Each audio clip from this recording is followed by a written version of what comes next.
출근길 하나님 말씀과 동행하는 출동 큐티의 진규선 목사입니다. 오늘 함께 묵상할 말씀은 마태복음 10장 34절에서 42절입니다. 제가 낭독하겠습니다. 내가 세상에 화평을 주러 온 줄로 생각하지 말라. 화평이 아니요 검을 주러 왔노라.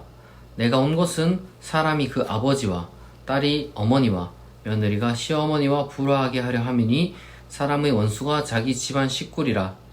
아버지나 어머니를 나보다 더 사랑하는 자는 내게 합당하지 아니하고 아들이나 딸을 나보다 더 사랑하는 자도 내게 합당하지 아니하며 또 자기 십자가를 지고 나를 따르지 않는 자도 내게 합당하지 아니하니라. 자기 목숨을 얻는 자는 잃을 것이요 나를 위하여 자기 목숨을 잃는 자는 얻으리라. 너희를 영접하는 자는 나를 영접하는 것이요 나를 영접하는 자는 나를 보내신 이를 영접하는 것이니라. 선지자의 이름으로 선지자를 영접하는 자는 선지자의 상을 받을 것이요 의인의 이름으로 의인을 영접하는 자는 의인의 상을 받을 것이요 또 누구든지 제자의 이름으로 이 작은 자 중 하나에게 냉수 한 그릇이라도 주는 자는 내가 진실로 너에게 이르노니 그 사람이 결단코 상을 잃지 아니하리라 하시니라. 아멘. 계속해서 예수님께서 제자들에게 하시는 말씀들을 우리가 지금 묵상을 하고 있는데요. 이 말씀만 들어보면은 이게 마치 뭔가 이게 가정 파괴가 어떻게 보면 신앙인에 있어서 당연한 전제가 될 수 있는 것 같은 그런 말씀을 하고 있습니다.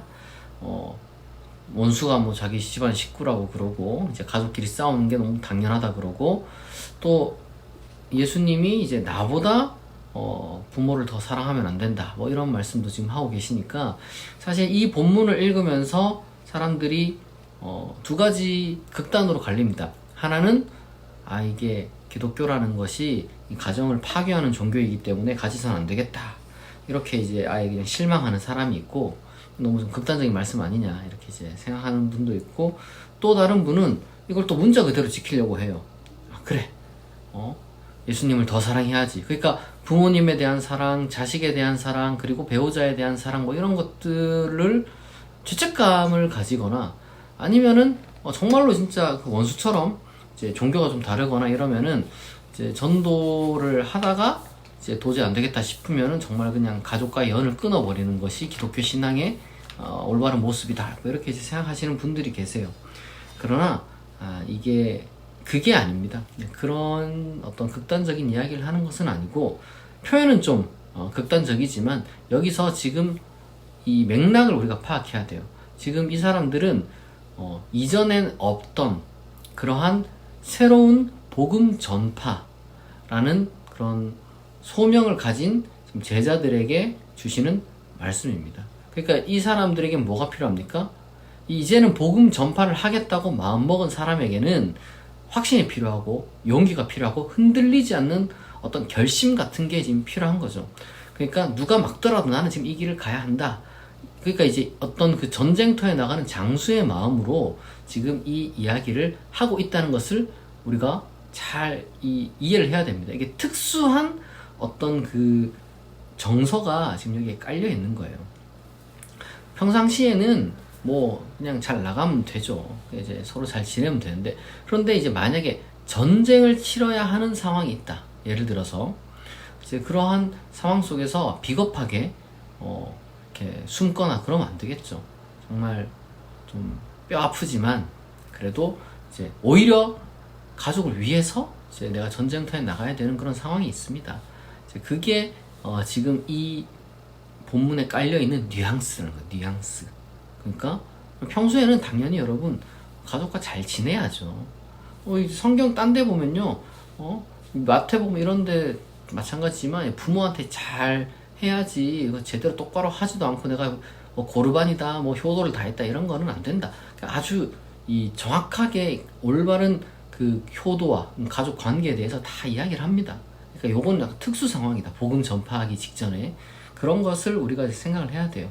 그러니까 복음 전파라는 것이 때로는 한 사람의 생명을 살리는 일이고 넓게는 좀 사회를 위한 공공선 이런 것 아니겠습니까? 그리고 그렇게 되어야지만 그게 복음 전파로서 의미가 있겠죠.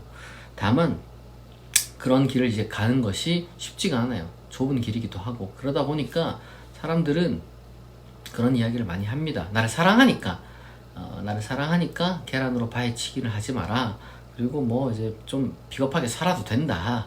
그리고 모난 돌이 정 맞는다. 너무 나서지 마라. 뭐 이런 어떤 조언들을 합니다. 나를 사랑해서 하는 말들이죠. 그러나 우리가 정말로 이 올바른 길을 걷는 그러한 결심을 한 사람은 나를 사랑하는 그러한 가족들의 어떤 그 만류를 우리가 내려놓고 이제 그 길을 가는 것이 옳습니다.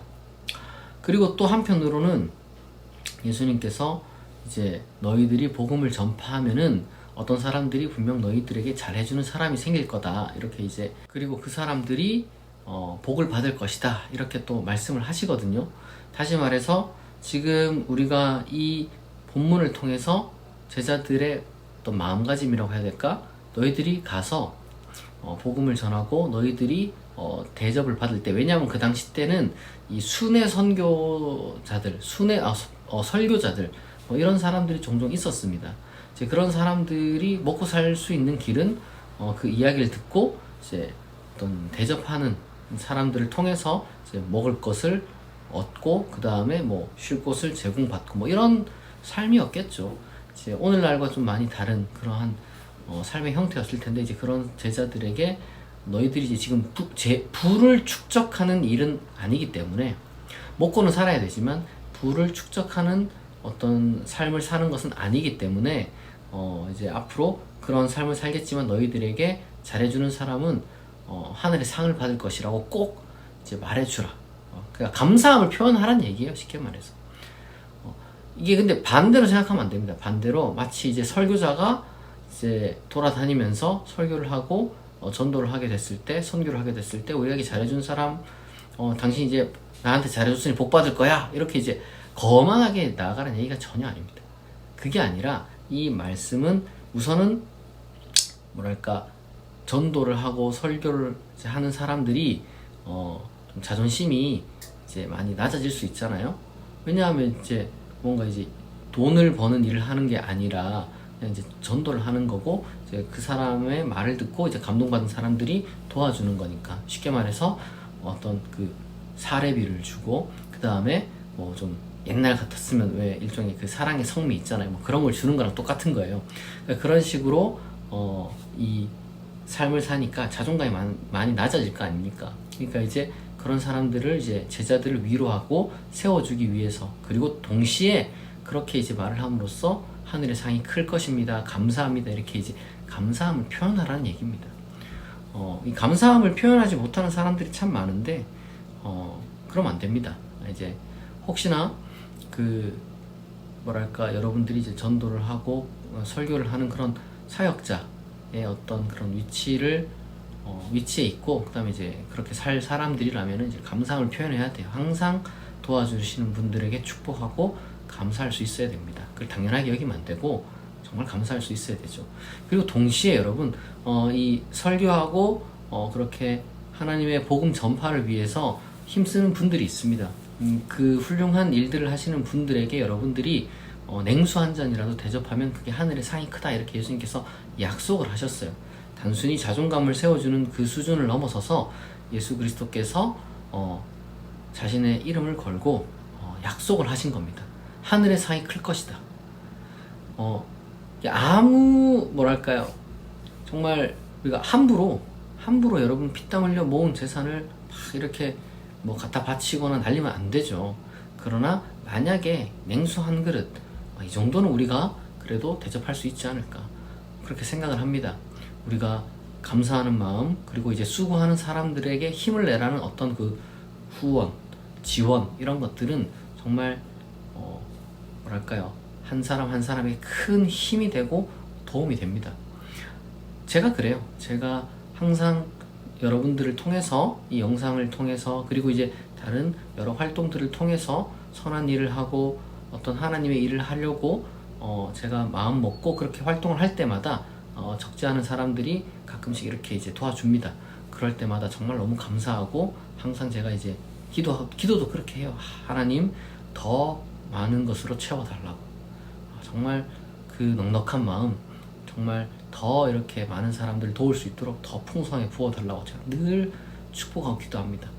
여러분들이 그러니까 남들에게 나누어주는 그 마음을 항상 잊지 않고 항상 다른 사람들, 특별히 이제 복음 전하는 사람들을 잘 도울 수 있기를 바랍니다. 복음 전파가 꼭 또 설교자나 선교자 이 사람들에게만 국한되는 게 아니에요. 이번에 튀르키예 시리아 지진으로 인해서 많은 사람들이 힘들고 있잖아요. 그런 사람들에게도 도움을 이제 우리가 줘야 되고, 그리고 또한 그런 사람들을 돕는 사람들이 있습니다. 뭐 국경 없는 의사회들이라든지 수많은 어떤 그 구호단체들, 그런 사람들이 여러분들 그 봉사를 할 수 있게 힘을 낼 수 있게 여러분들이 또 기부도 하고 또 물품도 필요한 것들 보내고, 보니까 이제 이 뭐 튀르키예 대사관이라든지 이런 데 보면은 어떤 물품이 필요하다, 뭐 후원 그 계좌도 다 이렇게 적어 놓고 뭐 이렇게 이제 해놨더라고요. 우리가 이제 마음을 모아서 그런 식으로 다른 사람들을 도우면은, 여러분 그런 사람들이 다 그리스도의 제자입니다. 꼭 복음 막 이렇게 설교하고 이것만이 아니라 그 모든 예수 그리스도의 활동을 하는 모든 사람이 다 그리스도의 제자입니다. 그런 사람들을 여러분들이 도우면은 하나님이 하늘에서 큰 상을 예비하셔서 여러분들에게 쏟아부어 주실 겁니다. 여러분들 정말 이 말씀을 잘 기억하고 오늘 하루도 하나님께서 주시는 힘으로 힘내시길 바랍니다. 다 같이 기도하겠습니다. 하나님 아버지 감사합니다. 예수 그리스도께서 강하게 전쟁터에 나가는 그러한 장수에게 주는 그러한 어떤 그 비장한 말씀을 우리에게 주셨습니다. 우리가 그 맥락을 잘 파악하고 때로는 우리의 가족들이나 아니면 우리의 가까운 사람들이 우리를 사랑해서 우리에게 좀 비겁해져라, 아니면은 복음 전파 같은 것 하지 마라, 이렇게 말을 할 때도 있지만, 그러나 하나님, 한 사람의 생명을 살리고 그리고 이 사회의 빛과 소금이 되기 위한 그 복음 전파의 사역에 우리가 끝까지 잘 결심을 하고, 그리고 또한 그 실천할 수 있도록 우리의 마음을 다잡아 주시고 우리의 십자가를 지고 예수 그리스도를 뒤따르는 자들 되게 하여 주옵소서. 하나님 아버지, 그리고 또한 예수 그리스도의 그 사역을 이어가는 제자들이 있습니다. 그들에게 하나님께서 복의 복을 더해 주시고 그들이 환영받고 지지받고 후원받을 수 있게 하옵소서. 그리고 또한 그들을 그렇게 후원하고 지지하고 응원하고 영접하는 사람들에게 복의 복을 내려 주옵소서. 모든 것이 합력하여 선을 이룰 줄 믿사오며 감사드리며 예수 그리스도의 이름으로 기도합니다. 아멘. 여러분, 한 주가 또 시작됩니다. 하나님께서 주시는 힘과 지혜로 보람찬 일주일, 그리고 오늘 하루가 되시기를 진심으로 축복합니다. 오늘 출동 큐티는 여기서 마치겠습니다. 내일 아침 6시에 다시 만나겠습니다.